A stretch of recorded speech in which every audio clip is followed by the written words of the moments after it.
Good morning, student.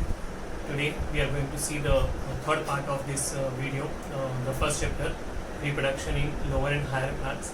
So in today's section we are going to study about the sexual reproduction in plants. Now first we'll see about what is sexual reproduction. So sexual reproduction involves the two compatible gametes. The fusion of these two compatible gametes takes place. That means fusion of gametes, that is the fertilization takes place, and because of fertilization the zygote form, and from zygote embryo develops, and then this embryo further develop into seed and seed within the fruit. So this is how in plants this sexual reproduction takes place. So in sexual reproduction in plants, the most important part or the sexual reproductive organ is a flower.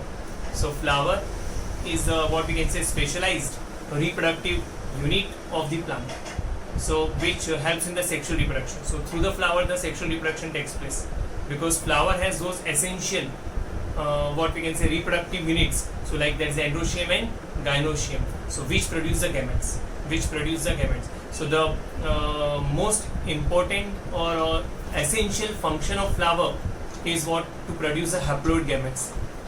So flower takes a very essential part in production of haploid gametes, and it allows, it makes it possible the fusion of these gametes. So that is a fertilization. So this is how in sexual reproduction the flower plays a very important role.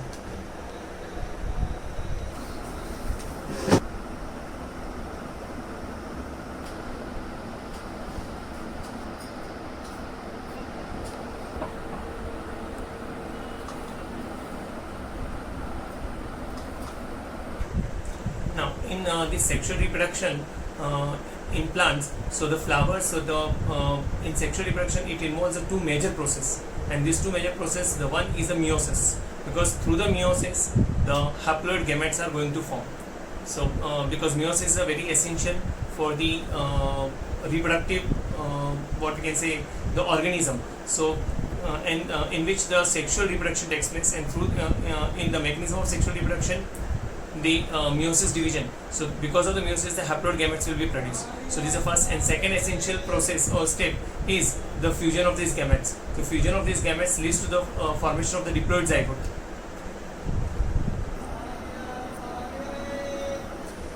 Now in sexual reproduction, so all the events which involve in the sexual reproduction we group into the three parts. So these are the pre-fertilization, fertilization and post-fertilization. So these are the three parts. So pre-fertilization is, that means formation of the haploid gametes, so which comes under the pre-fertilization.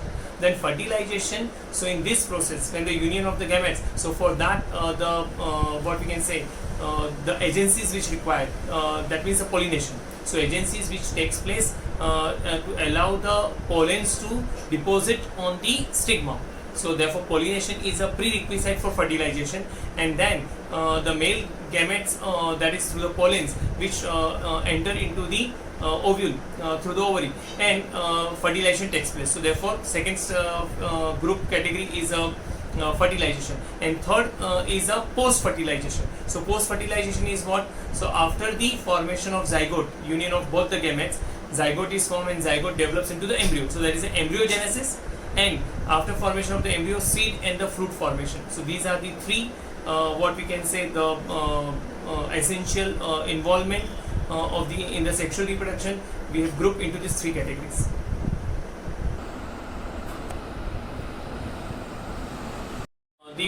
In flower we can divide the whorls of the flowers. We know there are the four whorls are there, and these four whorls in the flower are the calyx, corolla, androecium and gynoecium. So therefore we classified all in the morphology of the flowering plants in 11 we have already studied. So that is in flower we classify into the two group, that is the essential whorl and the non-essential, means that is necessary and accessory.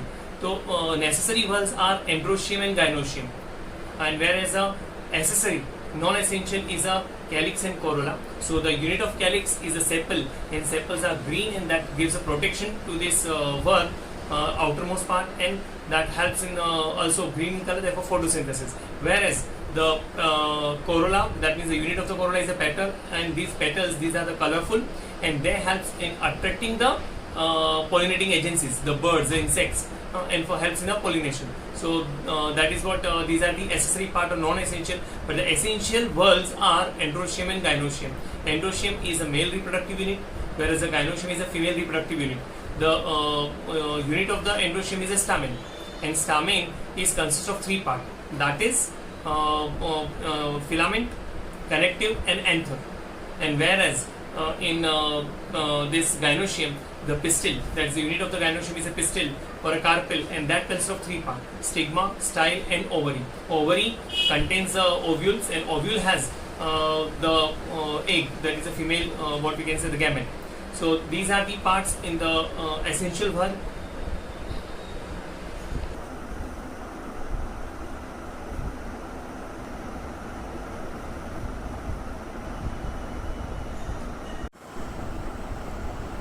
Now next part we are going to learn in the sexual reproduction is about the androecium.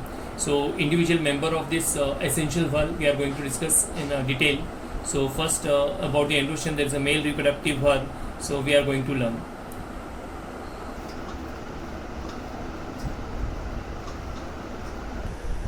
Androecium. So this it is a male reproductive whorl of the flower. Then its individual member is called as a stamen. And stamen is consists of three parts, that is filament, then the connective, and anther. And in the structure of anther, this consists of the two lobes. Normally, generally all the anthers in most of the angiospermic plant are the diathecous, that means the two lobes are there, and each lobe has a two pollen sac. So there are total 4 pollen sac. Therefore, this is a tetrasporangiate.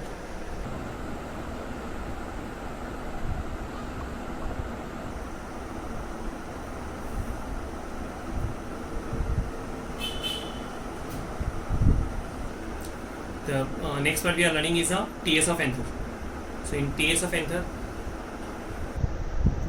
the immature anther is represented by the parenchymatous cell surrounded by a single layer of the epidermis. So that means if we take a transverse section of the anther, and when this anther is immature, so in that time it has many what we can say parenchymatous cell, and this parenchymatous cells is surrounded. So that is the outer covering is the epidermis. So now hypodermal cells, so inner to this epidermis, so hypodermal, so some of the hypodermal cells get converted into the archisporial cells, that convert into the archisporial cells.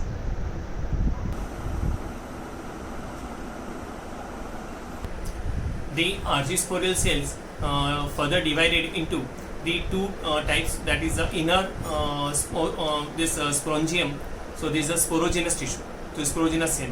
So inner sporogenous cell and outer primary parietal cell.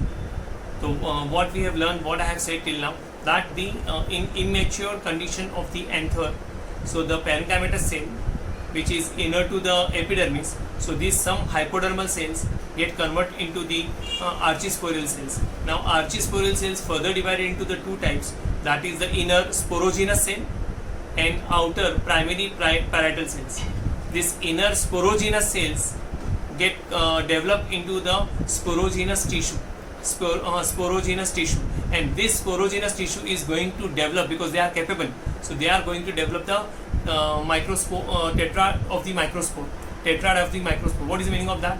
That means the pollen grain. So the tetrad, because of the meiosis division, so one mother pollen cell. So mother pollen cell by the meiosis division get divided into the 4 haploid pollen grains. So this is called as a tetrad of the microspore.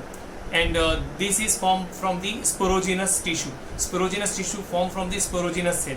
These are inner, and the outer primary parietal cells that develop into the wall of the anther, and this wall of the anther is consist of the 4 layer, so which we are going to see into the TS of anther. So these 4 layer of the wall of the anther are: outermost first is the epidermis, then second is the endothecium, third is the middle layer, and fourth is the tapetum.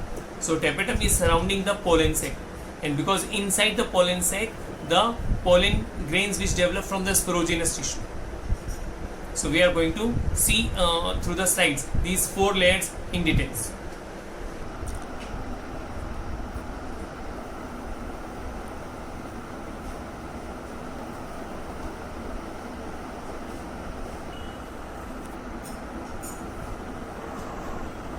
Now through this diagram we see the outermost layer. Outermost layer is the epidermis. As you see in this diagram, the outermost layer, this is a single layer, this is the epidermis. Then inner to the epidermis is the endothecium, this is the second layer, and inner to endothecium is the middle layer. So middle layers are maybe 1 to 2 layer cells are there, and these are surrounding the pollen sac. And the innermost fourth layer is a tapetum. Tapetum, it is surrounding the pollen sac. So pollen, and these are the 4 pollen sac as it's seen in this diagram within the 2 lobes. So 2 pollen sac in each lobe, and in the central part is a connective. Between the 2 lobes, the central part is a connective, and 2 lobes having a 2 pollen sac in each lobe. So total 4 pollen sac. Therefore, it is a tetrasporangiate. Now the first layer, because here we are going to discuss in TS of Anther these 4 layers. So these also asked as a in short note or even in a question. So these 4 layers. So the outermost layer, epidermis. So epidermis, and the function of this epidermis is a protective. So the 2 important point over here, that the epidermis is the outermost layer.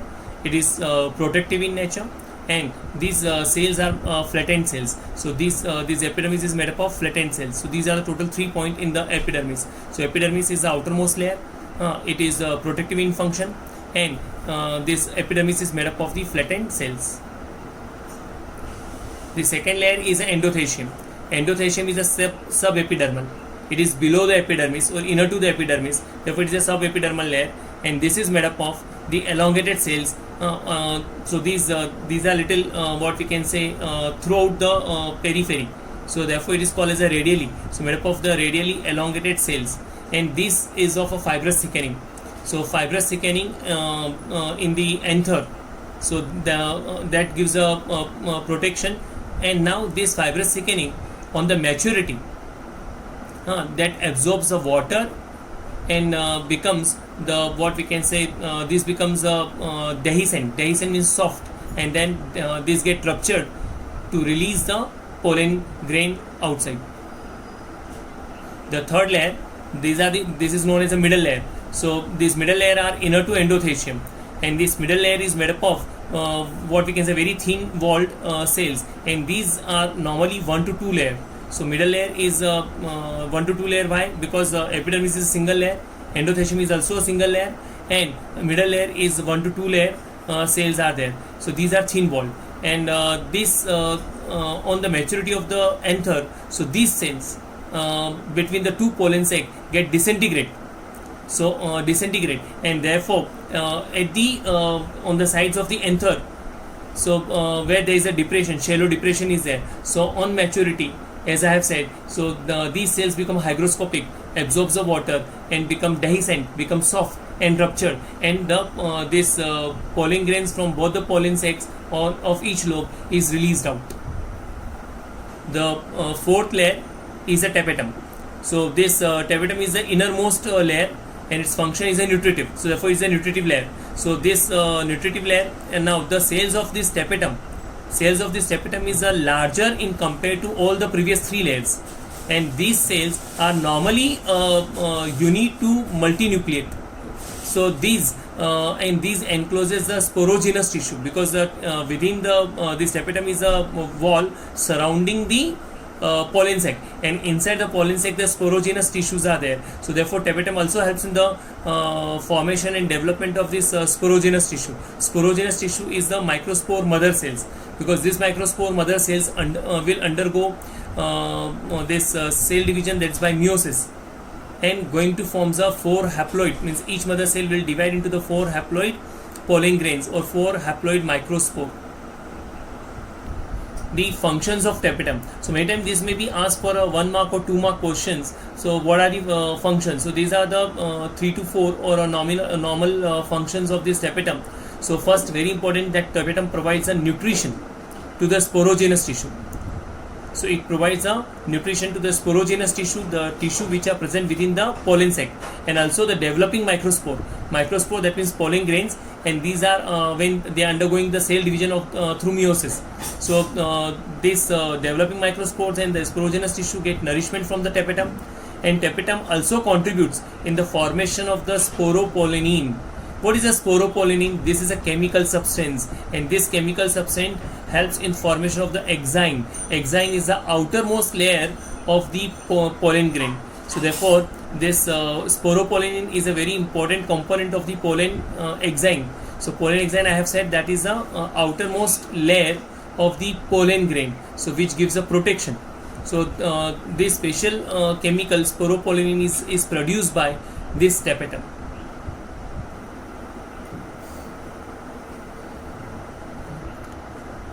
As in this diagram, we have seen that these two anther lobe with the 4 pollen sac, and with the here one single pollen sac has shown separately.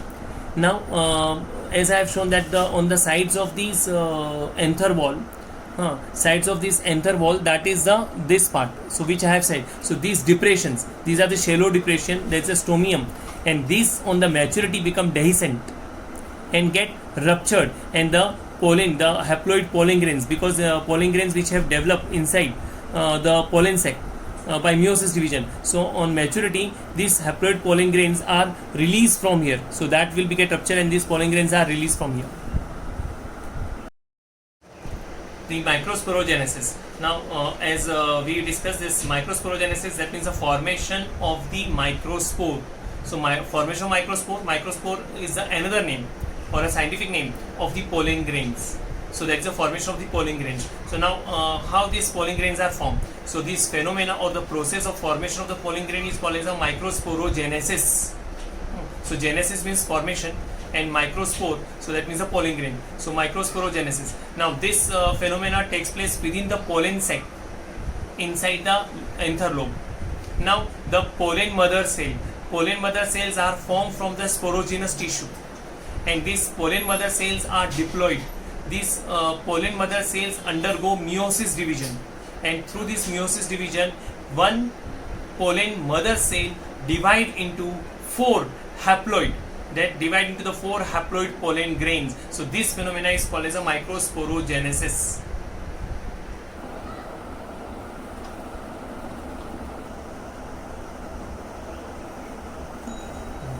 Now in this diagram, as we see that this is a pollen sac, and inside the pollen sac the pollen mother cells undergo microsporogenesis, so that each pollen mother cell undergo division of meiosis, and that meiotically divide to form the 4 haploid, that's the tetrad of the microspore.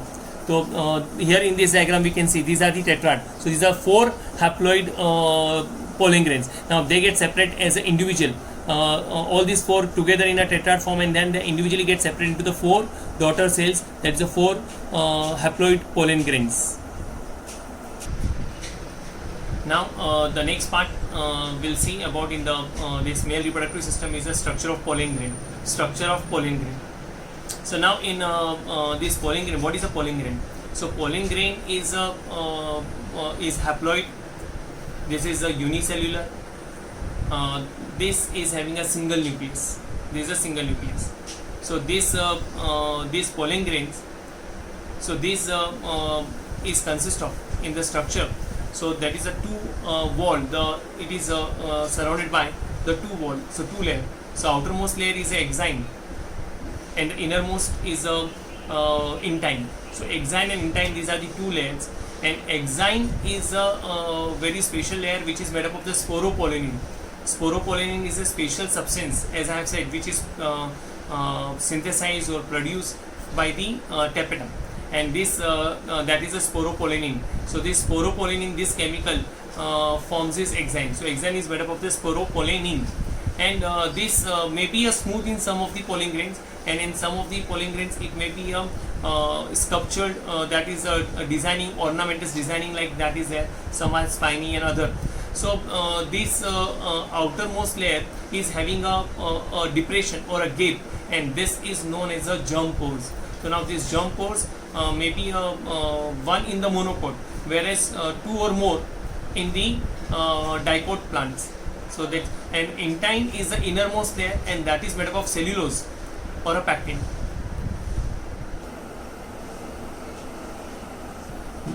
The pollen grain is non-motile, haploid, unicellular with a single nucleus. Now in this diagram of the pollen grain, so this is a unicellular and having a single nucleus in center, and this is having an outer wall exine, and the inner wall is intine, and on the outer wall the germ pore, see the gap, the minute depression or gap is seen, and that is called as a germ pore. Pollen grain, as I have said, is of a two-layer wall. So this two-layer wall is called as a sporodome. Sporodome. Dome means the layer, the outer wall. So these two layers are there. That is called sporodome, and these are the exine with germ pore and intine. Now the characteristics of exine. So as exine is the outermost layer. Exine is a thick. Exine is what made up of, I have said, the complex non-biodegradable substance called sporopollenin, which already I have said that is formed by the tapetum. So this is a special substance, so that helps in the preservation of this pollen grain.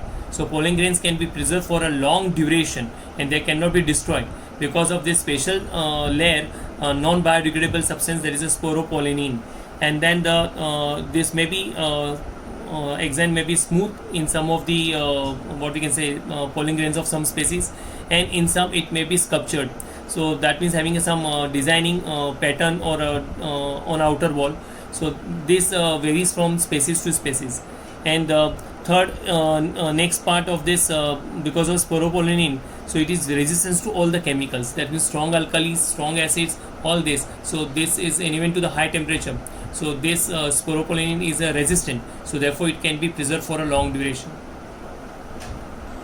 Germ pore. We have seen that this is the outer part on the exine. These depressions are there. So as it is seen, this is the outer exine become thin in certain areas, and these areas are depressed. So these are called the germ pores. And what's the important function of this? That means they helps in the germination of the pollen grain. So that means formation of the pollen tube. So pollen tube. So when the pollen grain get germinate and pollen tubes is formed, and that get exit through this germ pore by carrying the tube nucleus as well as the generative nucleus. That means the two haploid male gametes.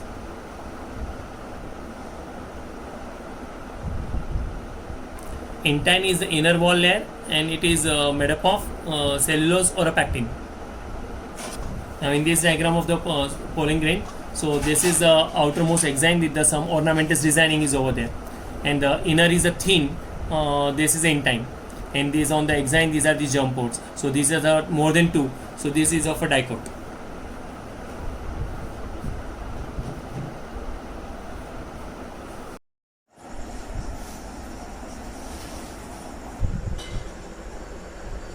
Now next part we are going to learn is the development of male gametophyte. So till now what we have seen, that pollen grains are by the microsporogenesis that develop, and these pollen grains are shed or released from the anther, and now these pollen grains get transferred to the stigma of the flower. Now this pollen grain, so now within this pollen grain the male gametophytes will develop. So male gametophytes, that means that these are the two non-motile haploid male gametes are produced. So male gametes are essential, and these are formed within this pollen grain. So when the pollen grain we shed, either it is a one cell stage, and now or many times the mitotic division goes here. So now the first mitotic division, so in which the within the pollen grain, the two cells are formed. So these two cells are the vegetative cell and the generative cell. So vegetative cell is a bigger one, and this is a naked cell. Now within the vegetative cell, the generative cell is formed, and this generative cell is a single or thin layered. This is a thin layered wall is there. Thin layered wall is there of this generative cell. Now this vegetative cell, so this is a large, this is having a cytoplasm and the nucleus. So this nucleus of the vegetative cell is known as a tube nucleus because it is going to produce a tube, pollen tube. So pollen tube, when there is a germination of the pollen grain and formation of the pollen tube will be takes place. Now the generative cell is present within this, that is within this vegetative cell. Within this vegetative cell, so we can say here the generative cell floats within the vegetative cell. Now generative cell is a main cell, and this undergo again second mitotic division. Second mitotic division for the formation of the two non-motile haploid gametes. Two non-motile haploid gametes that is formed. So this is the complete phenomena takes place within the pollen grains. Now when so this either pollen grain release with a single cell stage or maybe a two cell stage, which already I have said, either that is these two cells are the vegetative cell and generative cell. So and then it is transferred to the stigma. From the anther, this get transferred to the stigma. So most of the angiospermic plants, the pollen grain always shed or released from the anther with a two cell stage. That means within the pollen grain, the first mitotic division take place, and this unicellular, what we can say, the haploid single nucleated cell undergo first mitotic division and produce a two cell. This is vegetative cell and generative cell, and then this transfer to the stigma of the flower, and on the stigma the tube cell, that's a vegetative cells, forms a pollen tube, and as soon as this pollen tube, so the intine with the complete cytoplasm and the tube nucleus, that's a vegetative nucleus. So this tube nucleus, so this takes place, emerge out from the one of the germ pore and forms the pollen tube this is called as a germination of pollen grain and formation of the pollen tube. Now all the cytoplasm along with the tube nucleus, so that comes into the pollen tube, and pollen tube through the style of the what we can say this stylar canal, and transferred means passes through the to the ovary. So these all part during fertilization we are going to see in the detail. So now why this vegetative cell is called as a vegetative cell or a tube nucleus? Because vegetative cell, it do not takes participation in the formation of male gamete. It just provides the nourishment and it just forms a pollen tube. Therefore it is vegetative. And the generative, the name is generative because this generative cell will further undergo second mitotic division. This is a mitosis. And this is going to form, this mitosis is going to form the two haploid male gamete. So this is a generative cell. So now once the pollen tube is formed, so this second mitotic division takes place only in the generative cell, and this either within the pollen grain or just in the pollen tube. So this generative cell divide into the two haploid non-motile male gametes. Then this is a mitosis because our nucleus is already haploid. So here the by the mitosis the two haploid male gamete are produced. So this is known as a male gametophyte, formation of pollen tube along with the two non-motile haploid male gametes within the pollen tube by second mitotic division of the generative cell. So this is known as a male gametophyte. So this detail what I have explained, so this will go through the diagrammatic presentation and the points on the slides. Here the pollen grain undergo first mitotic division. So within that it forms a vegetative cell and the generative cell, as I have said. So vegetative cell is always a bigger, and this because it's a naked one, so it is within the intine, and this another cell which form is the generative cell. So this is a thin wall cell within, and that floats within the vegetative cell. See, in the initial slides in the diagram we have seen that the pollen grain, so that form is a single almost spherical cell body with a single nucleus. Now here see the two nucleus are formed. So here see these two nucleus are formed, two cells are formed, sorry. So this is a generative cell. This is a generative cell which is a thin wall with a generative nucleus, and this entire, so this is a cytoplasm with this. Now this is the tube nucleus. So that is this, therefore this is a vegetative cell. So the pollen grain itself, so that is now becomes a vegetative cell with the tube nucleus, and the generative cell which form within, so that is that floats within the cytoplasm of the vegetative cell. Vegetative cell is always rich in food, because in the cytoplasm it has a food, and this is having an irregular shaped nucleus. So this food supplies the nourishment to the generative cells and helps in the second mitotic division of the generative cell. And this irregular shaped nucleus is known as a tube nucleus, which is going to help in the formation of the pollen tube during the germination of the pollen grains on the stigma.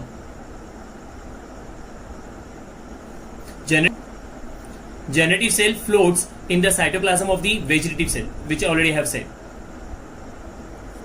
Now, as I have said, the second mitotic division also takes place in the pollen grain, and this is second mitotic division is concerned with generative cell only. And now here these generative cells give rise to the two non-motile male gametes. Now see, so now in this diagram we see that the pollen tube is formed. So that tube nucleus, that's a vegetative cell with that tube nucleus, it produces the pollen tube.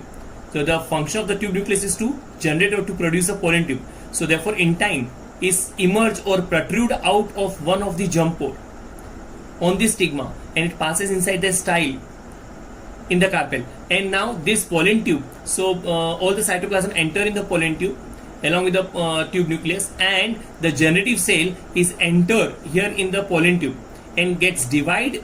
So while entering, so it divides into the second mitotic division. It divides by second mitotic division to form the two haploid non-motile male gametes within the tube. So this phenomena of the formation of the two non-motile haploid male gamete from the generative cell within the pollen, either in the pollen grains or in pollen tube. So this is known as a development of the male gametophyte. This is known as a development of male gametophyte. Now this is the entire diagram. So the first cell, that is a single cell. Now here the first mitotic division takes place from the two cell, that is the generative cell and the vegetative cell. And now tube cell, vegetative cell has a tube nucleus, and this tube nucleus develop the pollen tube, and generative cell divide within pollen tube to produce the two haploid non-motile male gametes. And so this phenomena is known as a entire development of the formation of the male gametophyte. The pollen grains shed from the anther. So at this two cell stage, normally in most of the angiosperm, as I already have said, so in the most of the flowering plants angiosperm, so there's pollen grains always shed from the anther with the two cell stage.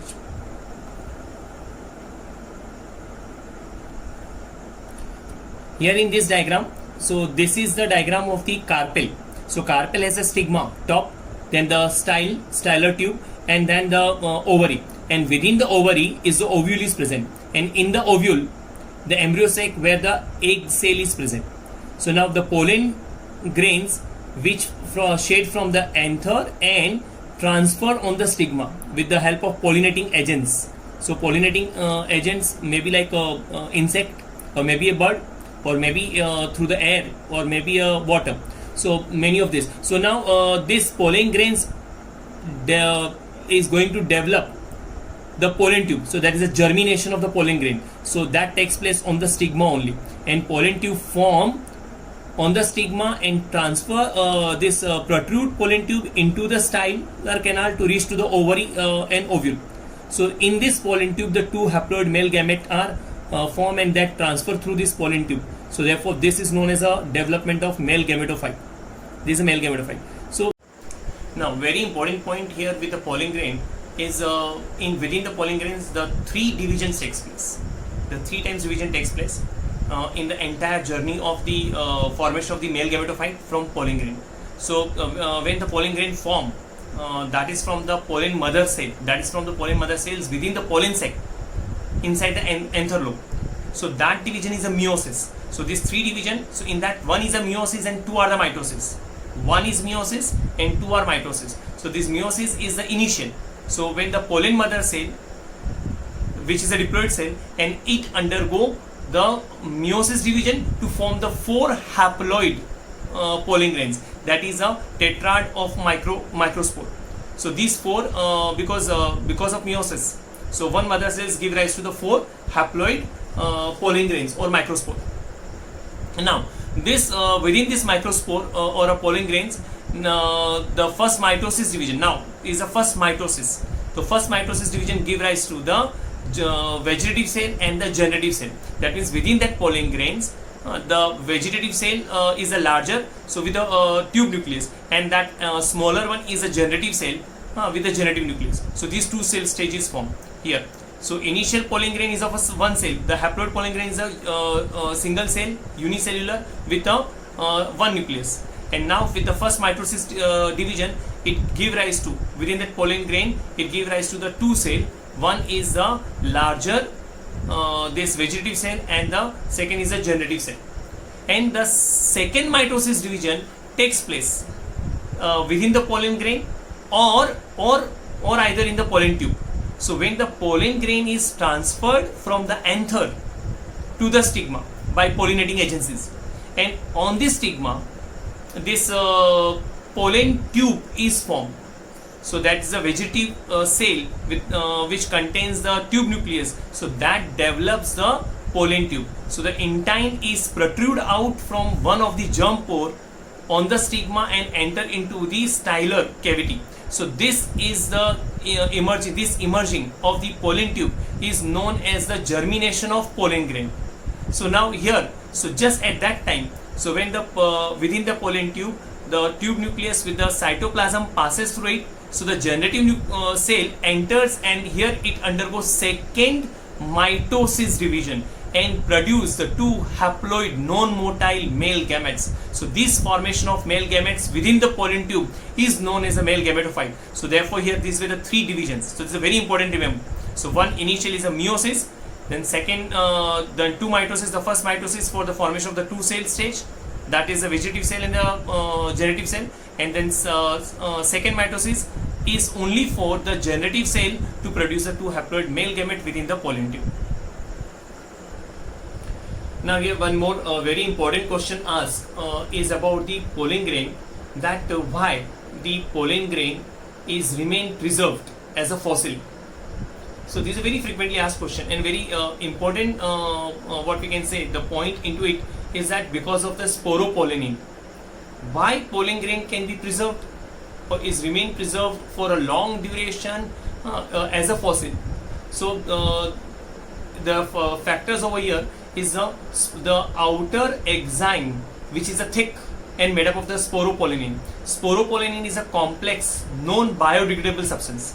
It's a complex non-biodegradable substance, so that cannot be get destroyed. Even it cannot be destroyed by any what we can say by any enzyme. So therefore it's called as a non-biodegradable. And second, it is highly resistance to lot many chemicals. So it is resistance to chemicals. Already I have said like enzyme is also. So it is a, and then third factor is that it is also resistance to high temperature. That means it will not get destroyed on the high temperature.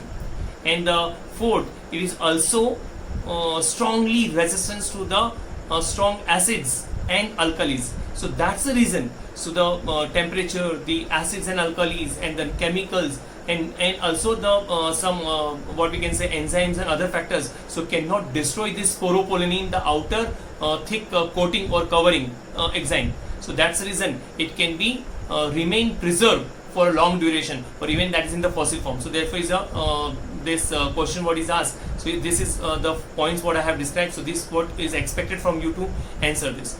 So therefore pollen grains can be preserved, remain preserved for as a fossil for long duration.